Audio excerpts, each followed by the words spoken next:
20年前。20年ぐらい前じゃないですかね。多分2007年殺されるかと思った。そんなことないあるけど、はい。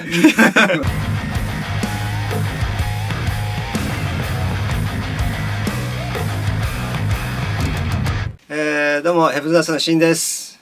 今回ですね2回目の対談なんですけど、ゲストにシンゴマンが今日は来てます。シンゴマンです。どうもはじめまして。お願いします。光栄です。出れて嬉しいです。ありがとうね。シンゴマンは今回実はドラムのコレツさんの、ドラムレック、榊将軍の、和太鼓レック、あと、俺のボーカルのレックを全部担当してくれて、本当に素晴らしい音で撮ってくれてね、そんな内容とかもねちょっと、後でいろいろお話したいなと思ってますけど、今日はよろしくね。お願いします。はい、お願いします。お願いします。今日は、ここシンゴマンの、自宅スタジオ、自宅スタジオ、はい、プライベートスタジオ、プライベートスタジオではい、素晴らしいこのスタジオになっててね、ここでボーカルレックもここで行ったんですけど、ここに来て、撮影しております。もともとシンゴマンと、出会ったきっかけっていうのが実はですね、もうだいぶ前ですよ。20年前、20年ぐらい前じゃないですかね。多分2007年、でもそうですね、2007年ぐらいじゃないですかね。2007年ぐらいかな。はい。いや、もっと前かな。アジタートのね、バンド、シンゴマンボーカル、アジタートっていうバンドのボーカリストだったんですけど、それが活動、はい。バチバチやってた時で、あれですよ、ブエノスのコンプレートアルバム。ね、やったよね。はい。のアルバムに一緒に、はい、参加させてもらって、その時に対バンしたのが初めてじゃないですかね。そうだよね。はい。めちゃくちゃ怖かったですよ、一番最初の時。殺されるかと思った。そんなことないあるけど、はい。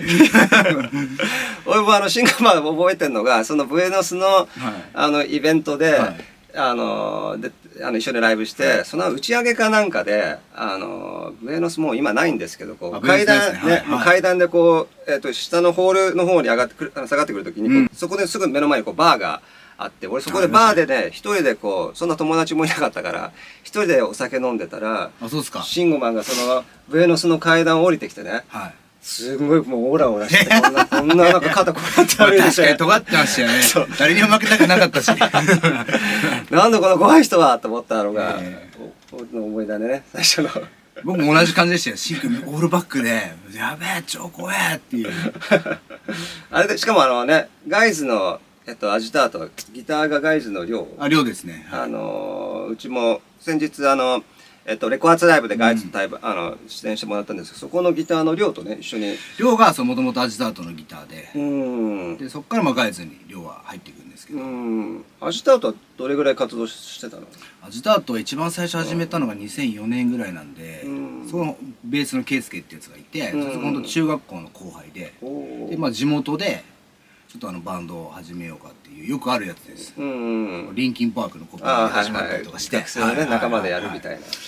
でそこからちょっといろんな先輩バンドに出会っていき、ガンドックとか、ガンドックのはローディーしてたんで、ガンドックに出会っていき、でそこからちょっと僕らもプロ目指そうっつって、で寮が入ってきて、とかドラムトミーが入ってきてっていう感じで。それで寮が入ってきたんだね。しかもシンくんあれですよ、多分使ってたスタジオも一緒でしたよね。クラウドナイン。はい。そっか。はい、だからクラウドナインの時に登りと店入ってましたよね。登りとしょっちゅう入ってた。Aスター。はい、Aスタだった。Aスタ、そう、だから俺らも Aスタ使いたくて、そうで、いつも店員さんに、ここ埋まってるんですよ、みたいな。誰が入ってるんですかヘブンズダスターみたいな。怖いから文句言えないみたいな。マジか。そう、前それ言ってくれた。やりましたよ。俺ちょっと覗いたことありますもん。スタジオの小窓から。やってるみたいな。声かけてくれるよね。その時は多分あんま仲良くないですよ。そっか、まだね。なんかもうあそこの登り戸のちなみにスタジオなんだけど、下が不動産屋だったんだよね。そうなんですか。2階になかった。遊園の方ですよね。それ遊園か。それ遊園か。不動産屋でしたね。そう、なんか時計屋もあったりしてね。そう、そこの遊園の方のスタジオは出禁になっちゃって、なんかその下の不動産がうち和太鼓の低音が結構すごくて、そのベースのやっぱちょっと低音と違う音域だから、その太鼓がもうすごいうるさいっていうので、すいませんちょっと利用がもう厳しくなってって言って登り戸に移ったんだと思う。なるほど。なんかやらかしてとかじゃないですか。やらかしてじゃなくて、そう、音がね、もうすごく店員さんもみんないい人だったな、その時。そうっすよね。昔。確かに懐かしいですね。そう、その思い出ありますよ。スタジオ一緒だったな。ス他事務所だったし、なんか嬉しいね。なんか僕個人的にはもっと早くからしんくんたちとはこう仲良くなりたいなとはずっと思ってました。どっから仲良くなったんだっけ？でも多分ボーカル界じゃないですかね。あ、そっか。多分そうだと思います。もう10年前ぐらいか。ボーカル界、そうですね、10年以上、10年前じゃないですか。ぐらいだよね。はい、ボーカル会がありまして、いろんなボーカルがこう集まって飲むあれなんですけど、ほぼボーカル会って続かないんですよ、実は。ね。もう理由はなぜかっていうと、やっぱボーカリストみんなわがまますぎちゃうんで、そうですね。まとまらない。で、俺今でも覚えてるボーカル会やって、で、その時に次のなんかカラオケ行くのかどこに行くのかみたいなこう話してて、次の場所行くのに2時間かかったんだよね。そんなありましたっけ？あったよ、もう。でもお酒切れちゃうと俺眠くなっちゃうから、はい、お酒切らしたくないんだけども、外とかでみんな2時間。2時間きついですね。そう、うようよして、うわ、これ大変だって言って多分3回ぐらいで亡くなりました。あ、そうですね。そうですね。3、4回ぐらいで。確かに懐かしいですね。そこで仲良くなったのか。そう、喧嘩も始まっちゃいましてね。そう。我が強い人も集まってね。もうその喧嘩全部止めましたよ。あ、そうですね。全部止めてましたね。全部止めましたよ。もう懐かしい。多分そこで多分ちゃんとしっかり話したのは、あ、そっか。初めて。そこでか。その時に言われたのが、シーゴイメージと全然違ったなみたいな。って言われたのがよかったと思って。俺はもう階段から降りてきたこのオラオラの兄ちゃんがいるみたいな。確かにね、当時ってやっぱ絶対負けちゃいけないって思ってバンドやってましたから。それでボーカル会があって、仲良くなって、でちょこちょこ飲み出したりとかして。そうですね。でアジタートはもうその時はもうやってなかったです。2012年13年にもアジタートは活動休止っていう状態になったので、今はたまにやりますけどね。あ、そうだ、やってるよね。本当たまにきっかけがあればやるって感じですけど。それはなんかオファーとかがあった時に。はい、オファーとかがあった時に。あとメンバーみんながスケジュールのタイミングも大丈夫合えば、はい、そっかそっか。ちなみになんかこう解散理由とかって聞いちゃってもいい？活動休止理由。ああ、活動休止理由初めて話すかもしれないですよ。もう聞いて言えるあれで範囲とかっていうか。ですね。一番簡単に言うとやっぱ方向性の違いでしたね。それで亮が最初抜けるんですよ。あ、そうだったんだ。はい。やっぱそのなんか最初目指していた音楽性とはやっぱどんどんかけ離れていって、細かく言うともっとテクニカルのバンドを目指し始めたんですよ。僕らその西川貴教さんの事務所にいて、当時西川さんがアビングドンボーイズスクールっていうバンドやってて、とにかく西川さんのバックバンドすごい腕ばっかりなんですよ。伊藤さんにしろ。そこだからそういうのを見ちゃうと、あ、こういう人たちに勝たなきゃいけないんだって僕思い始めたんですよね。テクニック部分でも。ああ、なるほど。そしたら亮はもっとやっぱアメリカンロックなんで、ちょっと当時はやっぱ俺はそういうギターは俺には弾けないし、その俺目指すものは違うみたいな。なるほど。感じになってて、じゃあ一緒にはできないよねみたいな。だから喧嘩別れではないんですけど。でその次に僕の中では30歳を節目にしてたんですよ。30までにバンドだけで生計立てられなければ、このままダラダラやってしまう、インディーズでダラダラやってしまうと思ったんで、30までに日本武道館に立てなければやめようって決めてたんです。もうそれ25ぐらいから決めてたんです。あ、そうなんだ。で行かなかったんで、もうすっぱりやめました。メンバーにその話して、もう30でダメだったって。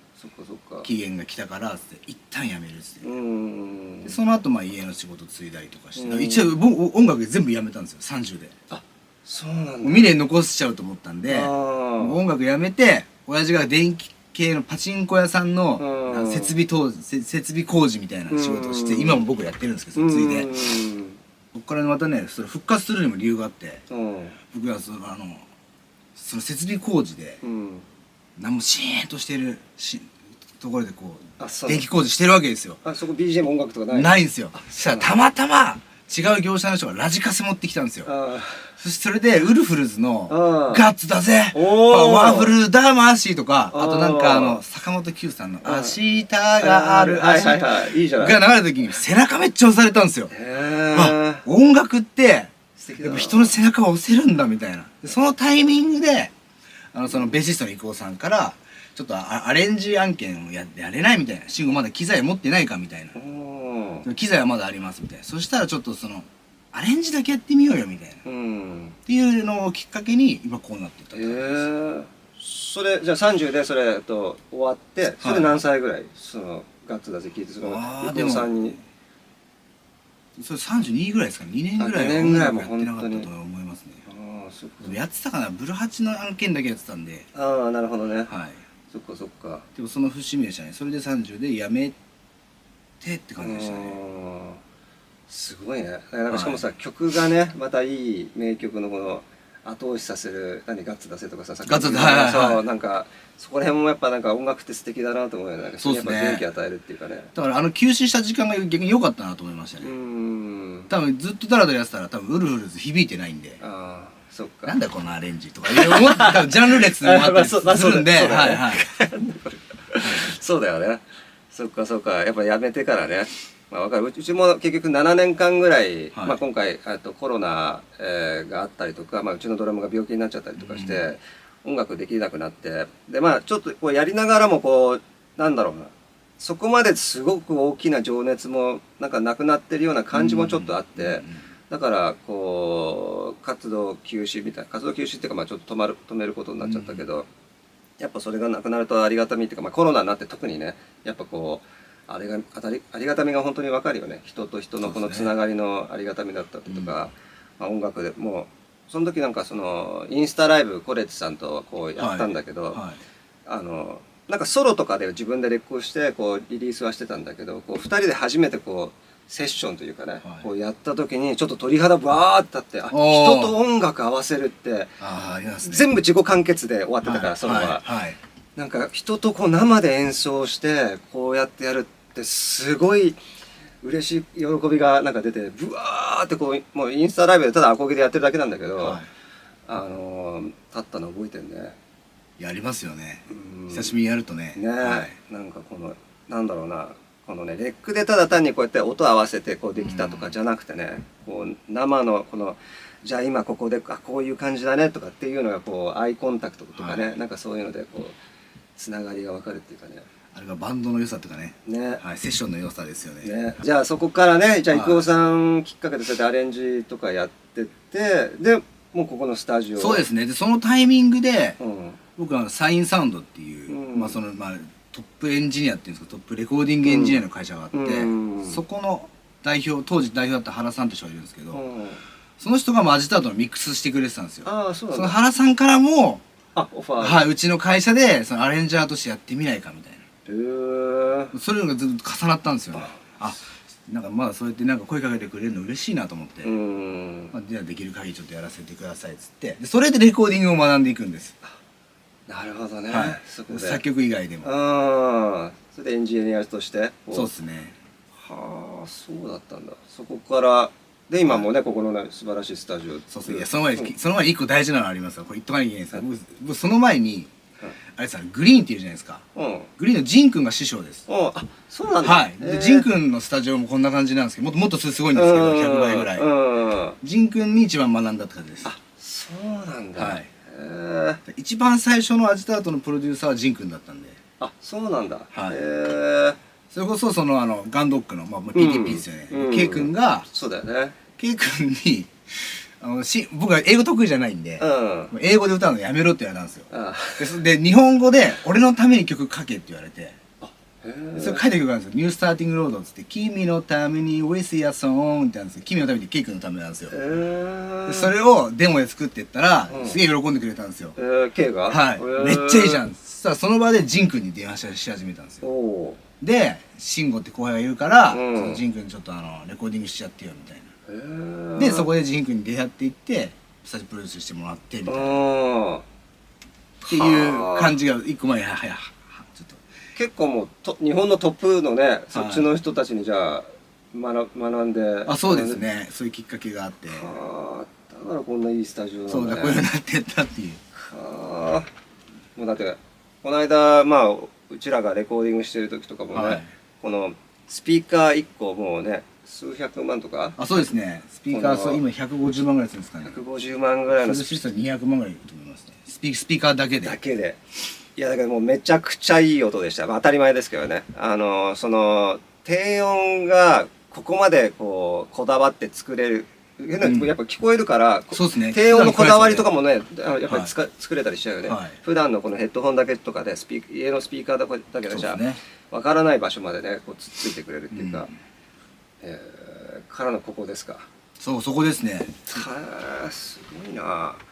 まあだけどちょっとまたね、うち今リミックスアルバムちょっと作ってて、はい、次リミックス作ってるんですか？リミックス今作ってて、それが一応来年ぐらいにリリース予定で、で多分年末ぐらいからもう新曲いっぱいもう新曲も実はもうできてて、だいぶできてて、ちょっとまた依頼しようと思ってますんで、ぜひです。ちょっとまた次回もね、お願いします。